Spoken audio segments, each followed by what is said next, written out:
Suasana pagi hari di tengah lapangan. Tampak seorang gadis kampung berpenampilan lusuh, dihina bahkan ditendang kepala sekolah karena terlambat. Tak disangka, gadis itu ternyata sedang menyamar, yang membuat kepala sekolah itu menangis dan ketakutan.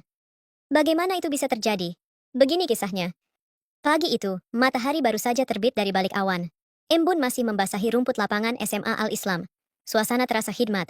Deretan siswa dan siswi berpakaian putih abu-abu berdiri rapi di tengah lapangan, mengikuti upacara bendera yang baru saja dimulai. Langkah-langkah tegap guru piket berlalu lalang di tepi barisan. Suara peluit dari pembina upacara memecah keheningan pagi. Di sisi gerbang belakang sekolah, tampak sosok mungil berlari tergesa-gesa. Seragamnya kusam, kemejanya sedikit kedodoran, dan rambutnya terurai tak tertata. Itulah Dina, siswi baru SMA Al-Islam yang belum banyak dikenal. Nafasnya terengah-engah, matanya menyapu lapangan penuh kecemasan. Ia takut tertinggal, takut dianggap tak disiplin. Tapi ia tetap berlari, melintasi tanah lapang penuh tatapan. Beberapa guru yang berdiri di bawah tenda kecil tampak mengerutkan kening. Sebagian saling berbisik, bahkan ada yang menahan senyum geli. Siapa tuh? Seragam kok kayak belum dicuci seminggu? Gumam salah satu guru. Tiba-tiba, dari tengah barisan, seorang wanita berwibawa dengan pakaian dinas coklat melangkah cepat. Wajahnya kaku, tatapannya tajam. Dialah Bunila, seorang kepala sekolah. Langkahnya menembus barisan siswa yang langsung memberi jalan. Ia langsung menuju Dina. Tanpa berkata apa-apa, Bunila berdiri tepat di hadapan siswi itu, menatap dari ujung kaki hingga ke kepala. Semua mata kini tertuju pada mereka. Udara pagi yang semula sejuk, kini terasa menegang.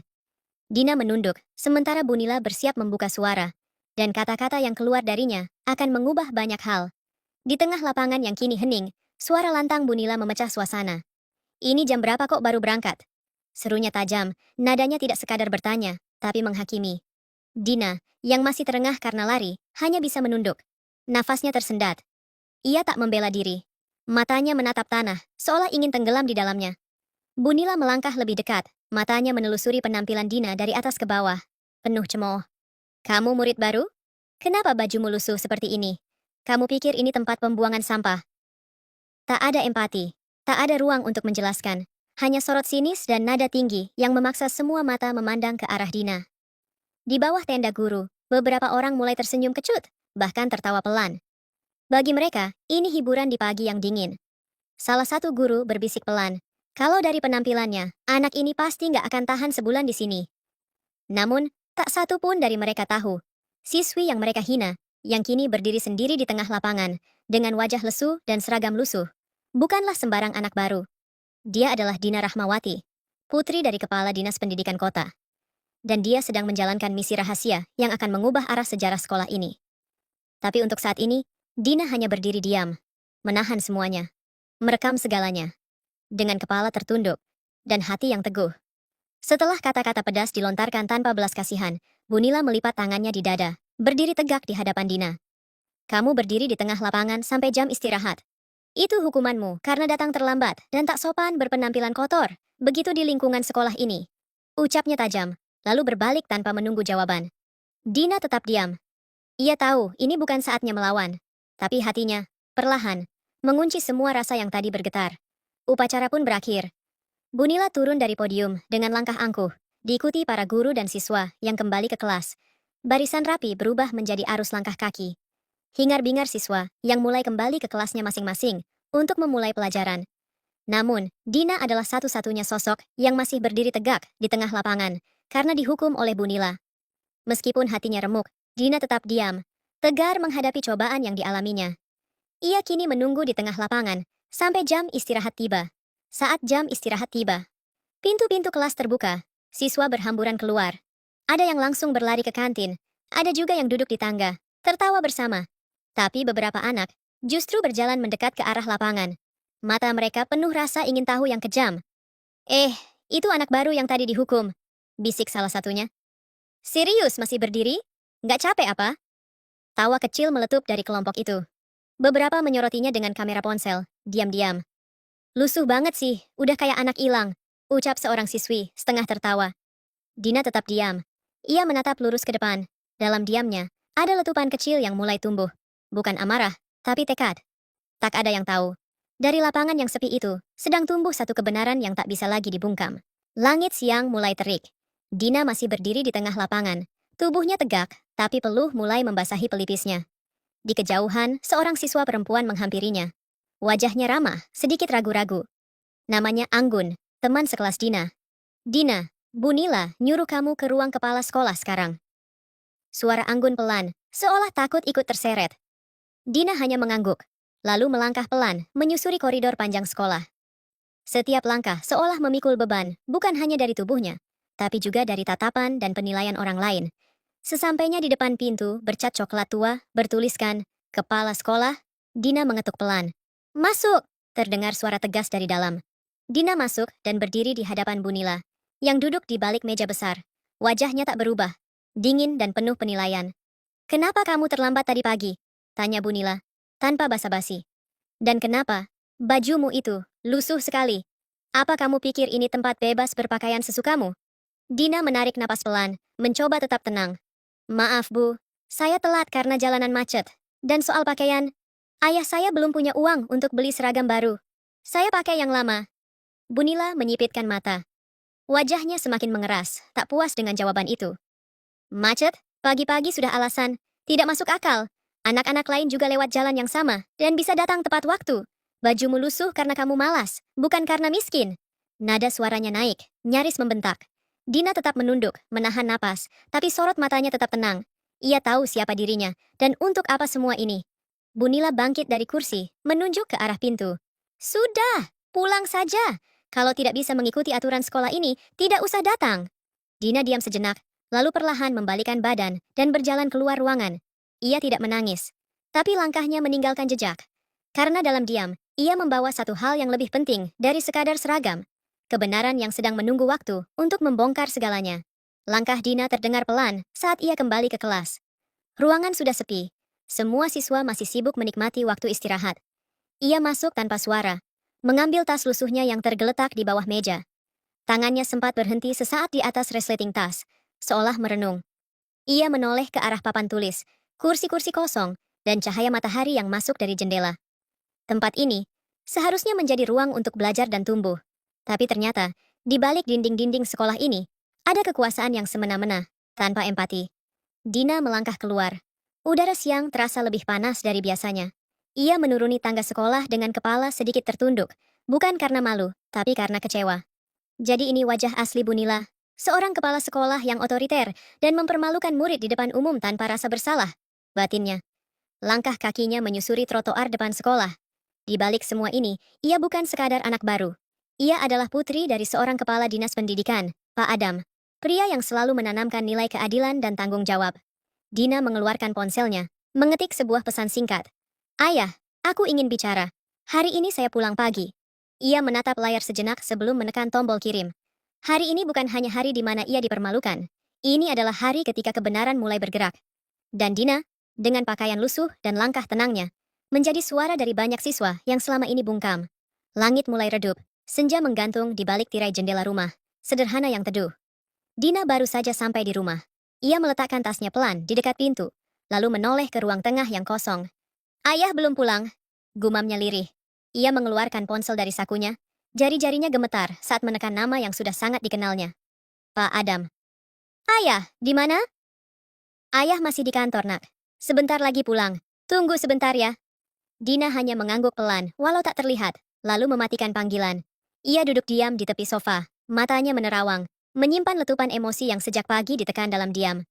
Beberapa menit kemudian, suara pintu pagar dibuka. Tak lama, Pak Adam masuk dengan tas kerja di tangan dan wajah lelah. Tapi senyum kecil terbit ketika melihat anaknya. Namun senyum itu cepat menghilang saat melihat wajah Dina. Matanya sembab, bibirnya bergetar, dan air mata mulai jatuh pelan.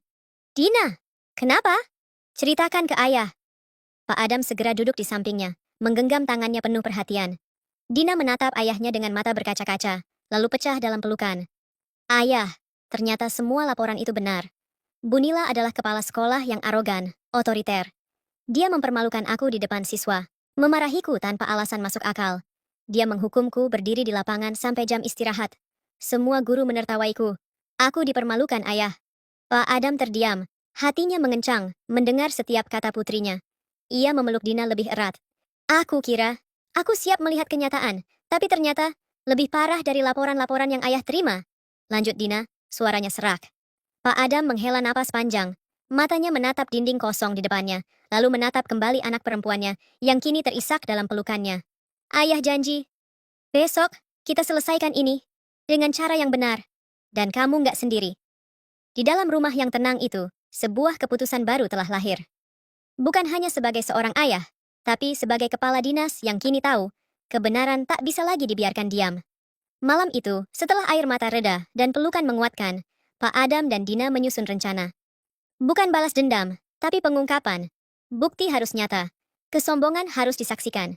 Besok, kamu tetap ke sekolah seperti hari ini, nak. Pakai baju itu lagi. Jangan rapi-rapi. Ayah akan datang diam-diam. Kita lihat siapa Bunila sebenarnya di depan mata kepala ayah sendiri. Dina mengangguk pelan, penuh tekad. Keesokan paginya, langit mendung menggantung rendah di atas SMA Al-Islam. Dina kembali berjalan melewati gerbang sekolah dengan pakaian yang sama.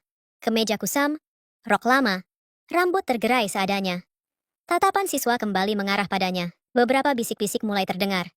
Tapi Dina melangkah tenang. Kali ini bukan untuk diam, tapi untuk membuka mata banyak orang. Saat ia hendak masuk ke ruang kelas, tiba-tiba terdengar suara nyaring dari ujung koridor. Kamu lagi? Suara itu milik Bunila. Langkahnya cepat, sepatunya menghentak lantai koridor. Sudah saya suruh pulang kemarin, sekarang datang lagi dengan baju kumal begitu? Kamu pikir sekolah ini tempat main-main?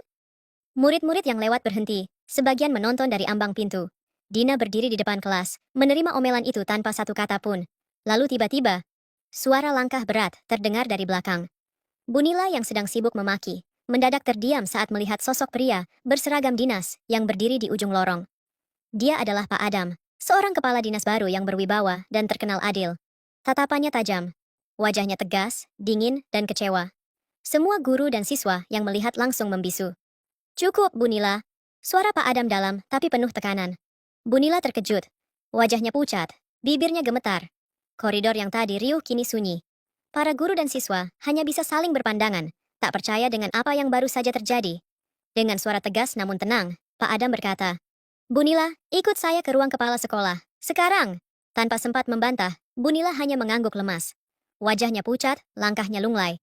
Tidak seperti biasanya yang selalu penuh wibawa. Dina mengikuti di belakang, tetap tenang dalam diam. Di dalam ruang kepala sekolah, pintu ditutup rapat. Hanya ada 3 orang di dalam ruangan itu. Bunila, Pak Adam, dan Dina. Pak Adam berdiri tegap di depan meja. Tangannya bertumpu di permukaan kayu yang dingin. Sorot matanya tidak main-main. Bunila, saya datang ke sini bukan hanya sebagai ayah dari Dina, tapi sebagai kepala dinas pendidikan. Saya menyaksikan sendiri bagaimana Anda mempermalukan seorang siswa di depan umum, tanpa empati, tanpa proses yang adil. Dan ini bukan hanya hari ini. Ini adalah puncak dari banyak laporan yang sudah saya terima dari guru, siswa, dan orang tua. Bunila menunduk dalam. Suaranya kecil, hampir tak terdengar. Saya minta maaf, Pak. Saya khilaf. Saya terbawa emosi. Saya tidak tahu kalau Dina adalah anak Bapak. Pak Adam mengangkat tangan, memotong dengan tegas. Jangan minta maaf hanya karena kamu tahu dia anak saya. Bagaimana dengan anak-anak lain yang kamu hina selama ini? Yang kamu hukum tanpa alasan? Yang kamu rendahkan di depan teman-temannya? Kamu pikir mereka tidak terluka? Bunila mulai menangis, berusaha menjelaskan, tapi Pak Adam melanjutkan. Maaf saja tidak cukup. Kamu telah melukai banyak hati. Kamu mencederai amanah sebagai pendidik. Dan secara kedinasan, saya harus ambil keputusan tegas. Suasana menjadi hening sesaat. Pak Adam menarik napas panjang, lalu mengucapkannya dengan tegas. Mulai hari ini, saya memberhentikan Anda dari jabatan Kepala Sekolah SMA Al-Islam. Surat keputusan akan menyusul secara resmi. Dan Anda akan diminta untuk memberikan pertanggungjawaban di depan Dewan Kehormatan Sekolah. Bunila terisak pelan. Dunia yang dibangunnya dengan otoritas dan kesombongan, runtuh begitu saja. Pak Adam menoleh ke Dina dan mengangguk kecil. Ayo nak, kita pulang. Dina melirik Bunila sekilas. Tidak dengan dendam, hanya dengan pandangan bahwa keadilan akhirnya berdiri tegak. Pagi itu, langit mendung menggantung di atas kota. Di sebuah rumah berarsitektur lama, Bunila duduk di ruang tamunya yang sepi. Secangkir teh di meja kecil mulai mendingin. Wajahnya letih, matanya sembab karena tak tidur semalam. Tiba-tiba, suara ketukan terdengar di pintu depan. Seorang petugas dari Dinas Pendidikan menyerahkan amplop resmi berstempel biru. Dengan tangan gemetar, Bunila membukanya. Matanya menyapu setiap baris kalimat dalam surat itu. Dengan ini dinyatakan bahwa Saudari Nila Handayani secara resmi diberhentikan dari jabatan Kepala Sekolah SMA Al-Islam. Mengingat status sebagai pegawai kontrak, maka kontrak kerja saudari dinyatakan berakhir pertanggal hari ini. Tangannya bergetar. Surat itu perlahan diturunkannya ke pangkuan. Air mata yang ditahan sejak kemarin akhirnya jatuh, mengalir pelan di pipinya. Bibirnya bergetar, mencoba menguatkan diri, tapi tak ada suara yang keluar. Hanya bisikan dalam hati. Ini risikonya, Nila. Ini akibat dari kesombongan yang kau pelihara sendiri. Ia terdiam. Tak ada yang datang menghibur. Tak ada guru, tak ada murid, hanya dirinya dan keputusan yang kini telah diketok. Seketika, ruangan itu terasa lebih dingin, lebih sepi. Bukan hanya karena ia kehilangan jabatan, tapi karena akhirnya ia menyadari ia telah kehilangan kepercayaan. Namun semua ini bukan akhir. Ini adalah awal dari perenungan panjang. Keesokan harinya, SMA Al-Islam dipenuhi bisik-bisik hangat sejak pagi buta. Di papan pengumuman dekat ruang guru, sebuah surat resmi tertempel dengan stempel Dinas Pendidikan. Siswa-siswa mengerumuni, membacanya penuh antusias. Mulai hari ini, Ibu Nila Handayani resmi diberhentikan dari jabatan Kepala Sekolah SMA Al-Islam. Posisi sementara akan diisi oleh wakil kepala sekolah hingga kepala baru ditunjuk. Bisik-bisik perlahan berubah menjadi senyum. Senyum berubah menjadi tawa lega. Beberapa guru saling menatap, mengangguk kecil seolah berkata, "Akhirnya." Di ruang guru, suasana yang selama ini terasa tegang dan kaku kini berubah lebih hangat. Guru-guru yang sebelumnya diam karena takut, kini mulai berbicara. Mereka tak lagi dibayang-bayangi tekanan, bentakan, dan penilaian sepihak. "Syukurlah, akhirnya dinas bertindak," ucap Pak Yadi, guru matematika, sambil menyesap kopi pagi. "Aku sempat nggak percaya dia bisa dipecat. Tapi ternyata keadilan itu ada juga di dunia pendidikan." Tambah Bu Sinta, guru bahasa Indonesia. Sementara itu di koridor kelas, siswa-siswa berkumpul sambil tertawa ringan. Mereka membicarakan tentang bagaimana mereka dulu sering ditegur karena alasan sepele. Kerudung miring, suara tertawa terlalu keras, atau hanya karena berdiri di depan kelas terlalu lama. "Gua pernah disuruh muter lapangan cuma karena nggak pakai kaos kaki," kata salah satu siswa, membuat teman-temannya tertawa. Dina sendiri duduk tenang di bangku kelasnya. Ia tidak ikut bersorak seperti yang lain, tapi di dalam hatinya ada rasa lega yang begitu besar. Ia tahu perjuangannya tidak sia-sia. Ia telah melakukan sesuatu, bukan hanya untuk dirinya, tapi untuk semua siswa yang dulu tak berani bicara. Ketika bel masuk berbunyi, seluruh sekolah terasa berbeda. Udara pagi lebih segar, senyum guru lebih tulus, dan langkah siswa lebih ringan.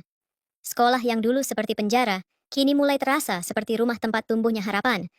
Dan di sana, di antara ratusan wajah yang ceria, Dina duduk dengan damai. Ia tidak ingin terkenal. Ia tidak ingin dipuji. Cukup dengan tahu bahwa keadilan sudah berpihak pada yang benar. Hari ini, SMA Al-Islam memulai lembaran baru. Tanpa ketakutan, tanpa tekanan, tanpa teriakan yang membungkam. Hanya suara semangat yang kembali tumbuh.